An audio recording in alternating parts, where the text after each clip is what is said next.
ये मेरे दोस्तों, आपका स्वागत है हमारे YouTube चैनल पर। सभी के मंगल की कामना करते हुए, जैसा कि हम प्रतिदिन पंचदशी के जो एक भूत विवेक प्रकरण है, जो पंचभूत विवेक प्रकरण श्रवण कर रहे हैं महाराज जी के श्रीमुख से। आइए पुनः पुनः सभी के मंगल की कामना करते हुए आगे श्रवण करें। पूर्णमुदच्यते पूर्णस्य पूर्णमादाय पूर्णमेवावशिष्यते।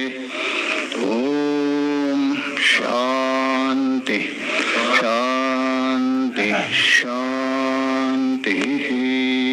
शङ्करं शङ्कराचार्यं केशवं बादरायणं उत्तरभाष्यकृतो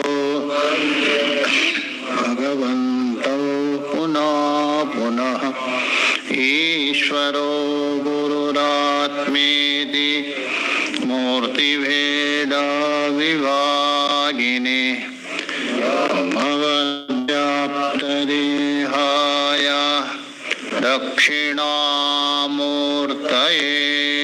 नमः।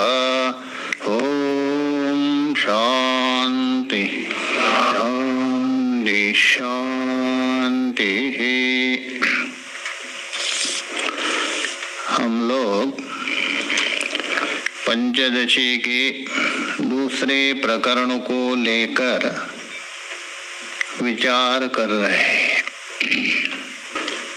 तो सत शब्द को लेकर विचार चल रहा था। भेदत्रय शून्य है और तीनों प्रकार का भेद नहीं है। स्वगत भी नहीं है, सजातीय भी नहीं, विजातीय नहीं।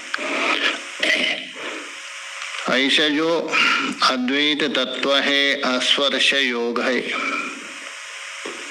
उससे भयभीत होते हैं जो शून्यवादी आदि माध्यमिक,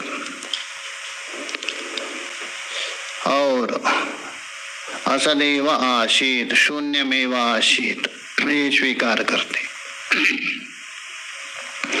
तो उसी को लेकर दो विकल्प किया सिद्धांत ने। शून्यम आसीत ये कैसा बनेगा? सामानाधिकरण्य एक वाक्यता कैसा बनेगी? शून्य के साथ संबंध है अथवा ये शून्य स्वरूप है सत्य, दोनों नहीं बन सकता है। तो पूर्व पक्षी ने घुमाकर सिद्धांत के ओर आक्षेप किया। सत आकाश आदि है, सत नाम रूप आकाश आदि, वो ब्रह्म में निर्विकल्प में कैसा संभव है? आपके मत में निर्विकल्प भी है और उस ब्रह्म में सत आकाश नाम रूप कैसा संभव हो सकता है? तो सिद्धांत ने कहा हमारे मत में ये अध्यारोपित है। माया के द्वारा आकाश नाम और ये रूप सारा अध्यारोपित है। 40वां चलेगा ना ये?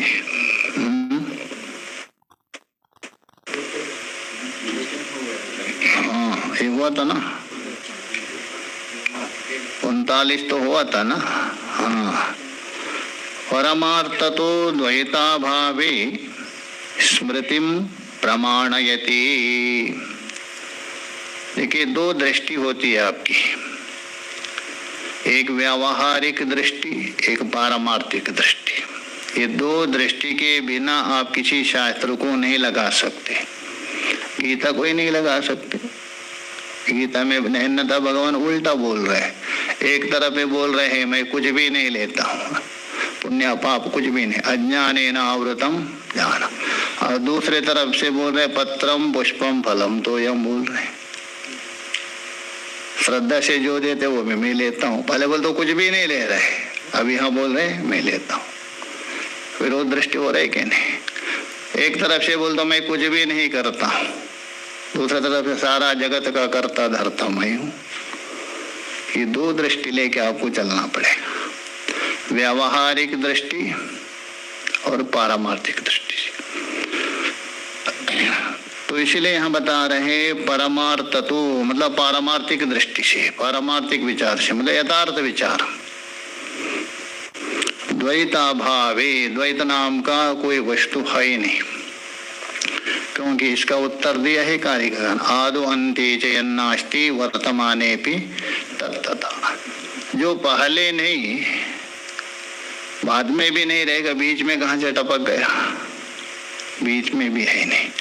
रस्सी में सर्प पहले भी नहीं था, बाद में भी नहीं था, बीच में बस आ गया, इसलिए वास्तविक है ही नहीं। द्वैताभावे स्मृति बोल दो योग वाशिष्ठ है, उस योग वाशिष्ठ को यहाँ उल्लेख कर रहे हैं। प्रमाण यदि बोल दो प्रमाण के द्वारा प्रतिपादन कर रहे हैं क्या, वास्तव में द्वैत है नहीं। श्लोक देखिए, ये योग वाशिष्ठ का अनुकरण कर रहे हैं।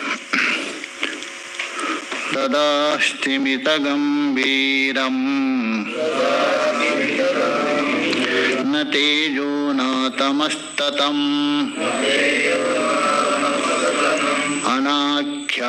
अनाख्यामनभिव्यक्तम सत्किंचिदवशिष्यते।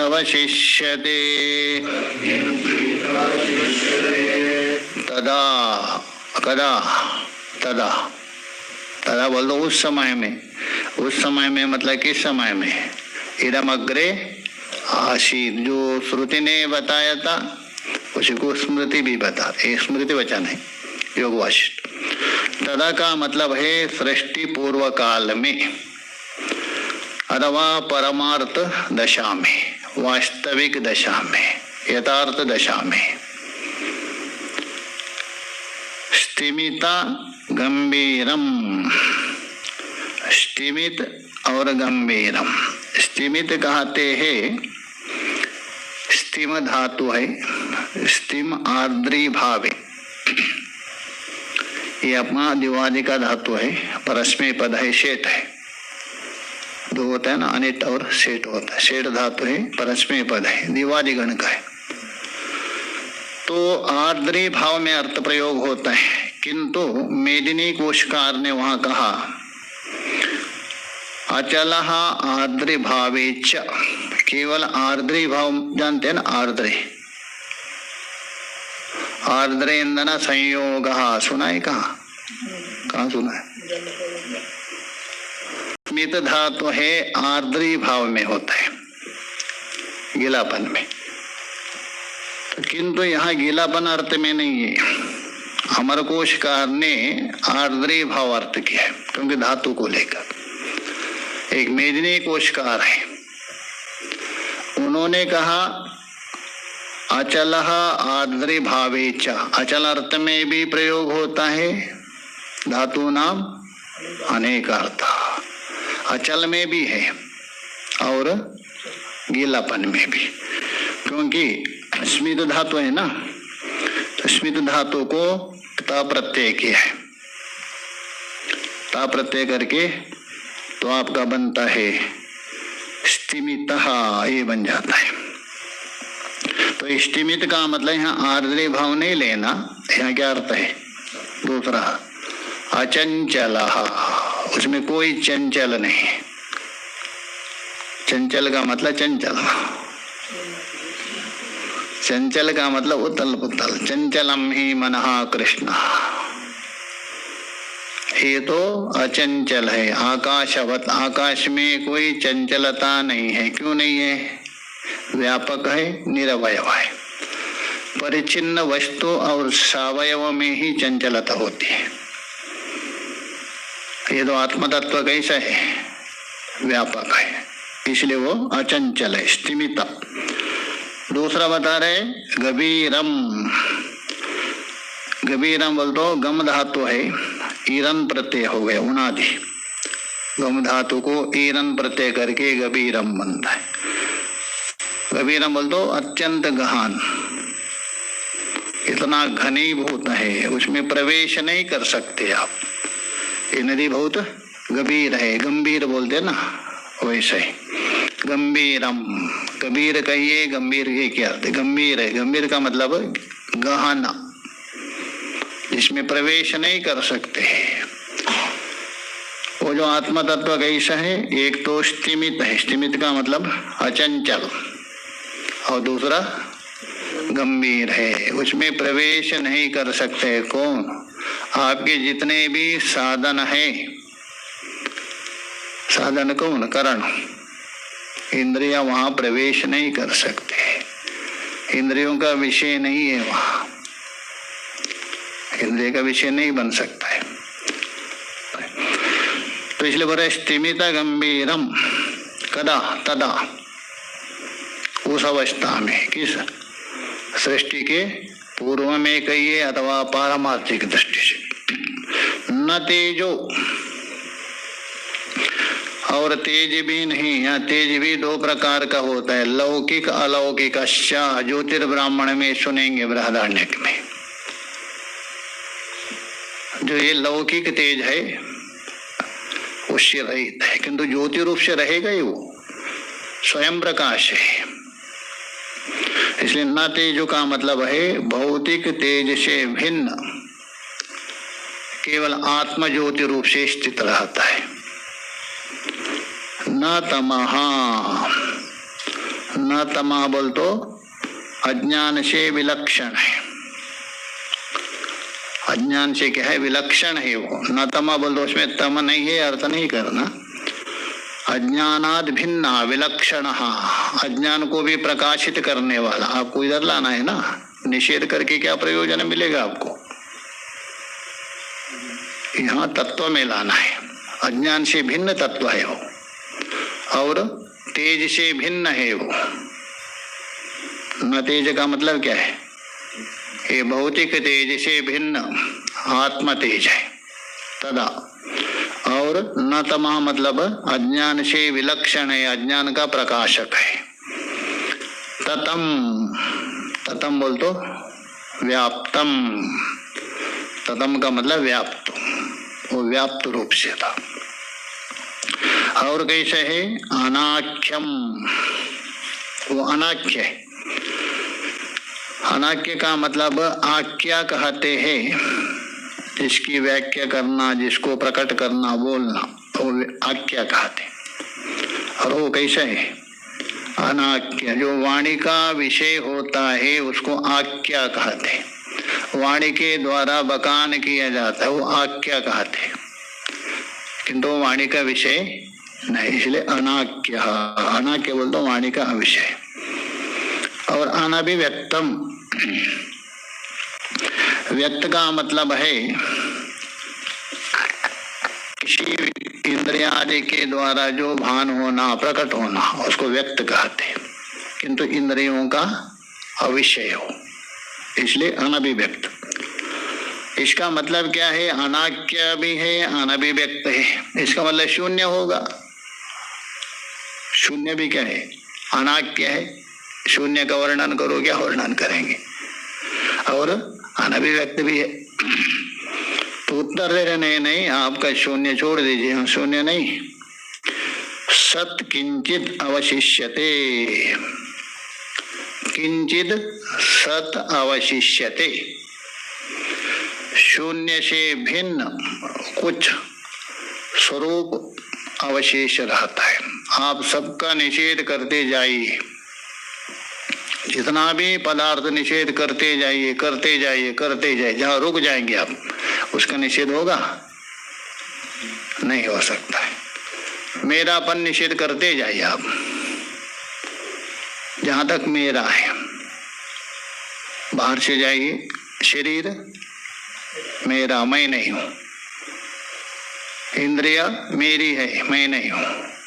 प्राण मेरा है, मैं नहीं हूँ। मन मेरा है, मैं नहीं हूँ। बुद्धि मेरी है, मैं नहीं। अहंकार मेरा है, मैं नहीं हूँ। सबका निषेध करने के बचा कौन?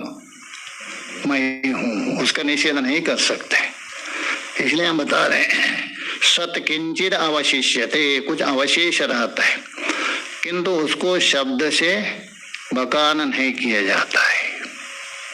शब्द का विषय नहीं तो कैसे वर्णन करेंगे? है कुछ बस। पूर्व पक्षी कहा रहे ये आपकी बात है ना खटक रहे, क्योंकि आपने कहा ये उसमें कुछ भी है नहीं, सब क्या है, मिथ्या है। ये तो ठीक है, किंतु आकाश को कैसे मिथ्या बोलते हो? पृथ्वी है, जल है, तेज है, वायु है, सावयव पदार्थ है, इनकी उत्पत्ति हुई है, ये तो मिथ्या मान सकते हैं। ननु जनिमत्वेन, जनिमत्वेन बोलते उत्पत्तिमत्वेन, क्योंकि जो जो जनिमत्व है वो अनित्य है। यद्यद उत्पत्तिमत्वम, जो जो उत्पन्न होता है ना, जातस्य ही ध्रुवो मृत्यु, वही बता रहा। जनिमत्वेन अनित्यस्य, जिसकी जो उत्पत्ति मत्व है वो अनित्य है। देश भूम्यादेर, चार लेना, पृथ्वी, जल, तेज और वायु, ये तो परमाणु पर्यंत नाश होते, परमाणु तक, इसलिए इसको आप अनित्य मान सकते हैं। इनको चारों को तो भूम्यादेर चतुष्टय लीजिए। भूम्यादेर असत्वम अस्तु, इसलिए वो असत हो सकता है। कौन? पृथ्वी आदि चार है, उनकी उत्पत्ति होती है, इसलिए जो असत मतलब मिथ्या हो सकता है, इनका बाद हो सकता है क्योंकि उत्पत्ति है। किंतु ये नहीं समझ में आ रहे, नित्य आकाशस्य असत्वम कथम अंगीक्रियते। आकाश तो नित्य है, ऐसे जो नित्य आकाश को भी आपने असत मान लिया, मिथ्या मान लिया, ये कैसा मान रहे? आपके बुद्धि में कैसा आ गया? आकाश को भी मिथ्या कहा रहे। अंगीक्रियते इति शंकते, नैयायिक आदि है ना, तो ये शंका कर रहा है तार्किक, क्योंकि अनित्य कौन है? प्राग्भाव प्रतियोगित्वम अनित्यत्वम। ननु भौम्यादिकं मा भूत्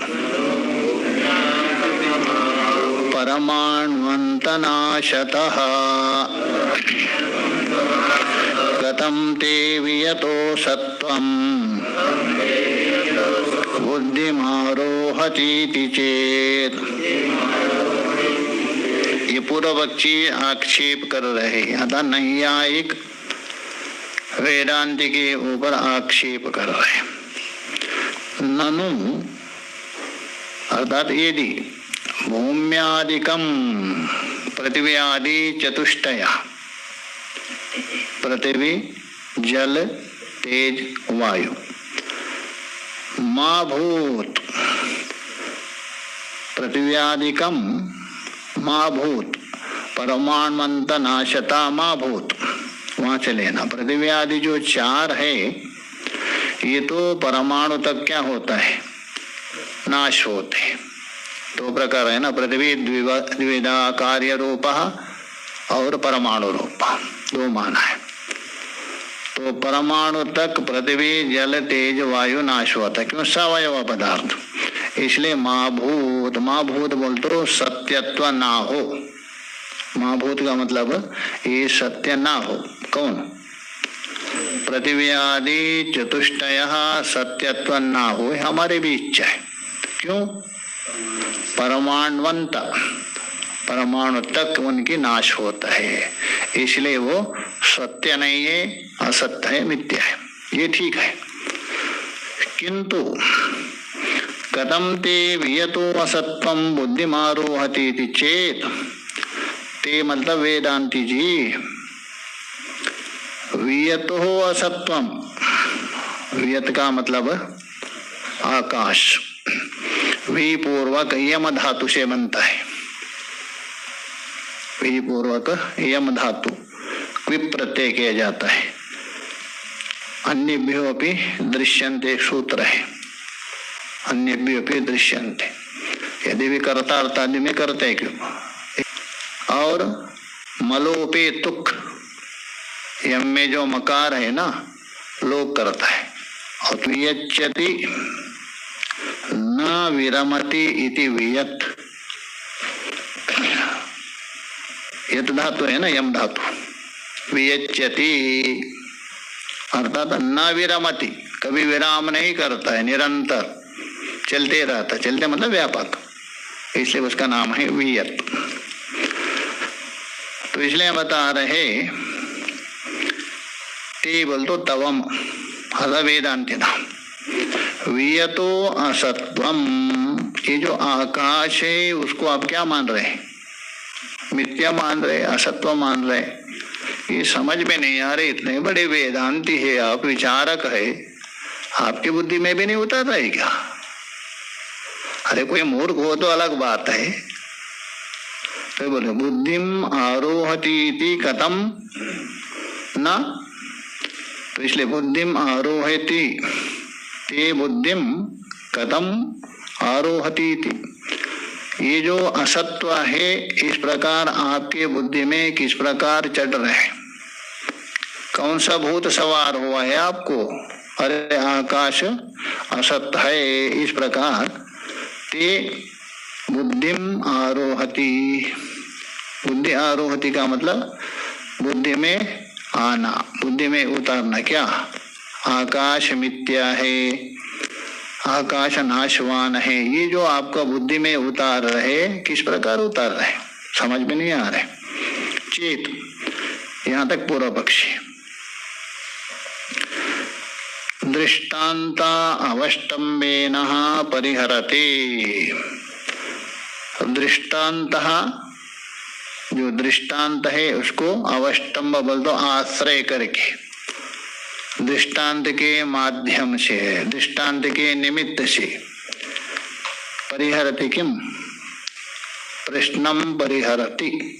अभी प्रश्न किया था ना पूर्व पक्षी ने 41वें श्लोक में। हरे पृथ्वी आदि को असत मानो, हमारे भी इष्ट है, क्योंकि परमाणु अंत तक नाश होता। आकाश तो निरवयव तत्व है, उसको जो असत्व जो आपका बुद्धि में जो चढ़ा है, ये कैसा? श्लोक देखिए। अत्यंत निर्जगत व्योमा यथा ते बुद्धिमाश्रितम् तदेव सन्निराकाशम्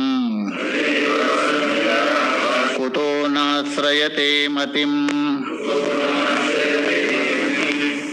पूर्व पक्षी ने ही पूछा था ना, आपकी बुद्धि में कैसा आरोह हो गया, अतः बुद्धि में कैसा आ गया आकाश असत्य है करके। तो उसको उत्तर दे रहे, देखिए। अत्यंत निर्जगत व्योम, जैसा अतिशय करके जगत, अत्यंत निर्जगत बोल तो अतिशय करके जो जगत से रहित, कौन? आकाश। अत्यंत निर्जगत व्योमा यथा ते बुद्धिमाश्रितम, बिल्कुल जगत से रहित, संसार से रहित वो आकाश आपकी बुद्धि में आरोह हुआ क्या? नहीं। नहीं, एक से पूछ रहे, अच्छा आकाश को आप मानते हैं क्या? नहीं। आकाश आपको बुद्धि में आया क्या? नहीं। पंचभूतों में आकाश को स्वीकार किया ना, तो बुद्धि में आ गया। तो आकाश कैसा है? अत्यंत निर्जगत, संसार से रहित है, उसमें कोई सावयवादी नहीं है। ऐसा जो आकाश आपके बुद्धि में आ सकते है, नहीं है एक चीज। हम तो वेदांती है। तदेव, यहाँ तदेव नहीं, तथैव होना चाहिए। क्या बात है? तदेव नहीं, यथा तथा है ना, यत ततो नित्य संबंध। ऊपर क्या है? यथा है ना, तो तथा होना चाहिए। तथैव, जैसा निर्जगत आकाश, अत्यंत जगत से रहित, कोई उपाधि से रहित, कोई आकार से रहित, वो जो आकाश आपके बुद्धि में आरूढ़ हो रहे क्या? नहीं है कहा, तभी लक्षण कर रहे हैं ना आकाश करके। तो आपके बुद्धि में यदि हो रहे, तथैव वैसा है, यथा सन निराकाशम तदेव सन निराकाशम, आगे अन्वय तदेवा आकाशम, वैसे ही जो आकाशम, सन निराकाशम सन्मतिम, वैसा ही जैसा आपके बुद्धि में आरूढ़ हो रहे वैसे ही निराकाशम सत। निराकाशम सत का मतलब है आकाश से रहित। जैसा आपके मत में निर्जगत आकाश बुद्धि में आरूढ़ हुआ क्या नहीं हुआ है, वैसे ही हमारे मत में निराकाशम, निराकाशम बोल तो आकाश रहित, कौन? सत, परमात्मा। अच्छा, आपका आकाश कैसे बुद्धि में आरूढ़ हुआ? जगत से रहित। नहीं, एक से पूछ रहे जो आकाश आपके बुद्धि में आया है क्या नहीं, आकाश को माना है क्या नहीं? अरे नहीं, एक भी माना है ना। कैसा? निर्जगत, जगत से रहित, उपाधि से रहित, आकार से रहित, आकाश बुद्धि में आया क्या नहीं? तो यदि वैसे आ रहे वैसे आकाश रहित ब्रह्म तो हमारे बुद्धि में आ रहे। आपके मत में भूताकाश आ रहे, हमारे मत में चिदाकाश आ रहे, निर्मल है। आपके बुद्धि में जगत से रहित आकाश उतर सकता है, स्वीकार कर सकते हैं, तो हमारे बुद्धि में आकाश रहित सत ब्रह्म आश्रित करने में क्या आपत्ति है? कोई आपत्ति नहीं। नहीं दृष्टि अनुपन्नम, दृष्टि का मतलब है साक्षात अनुभव विषय है, उसके विषय में आक्षेप नहीं किया जाता है।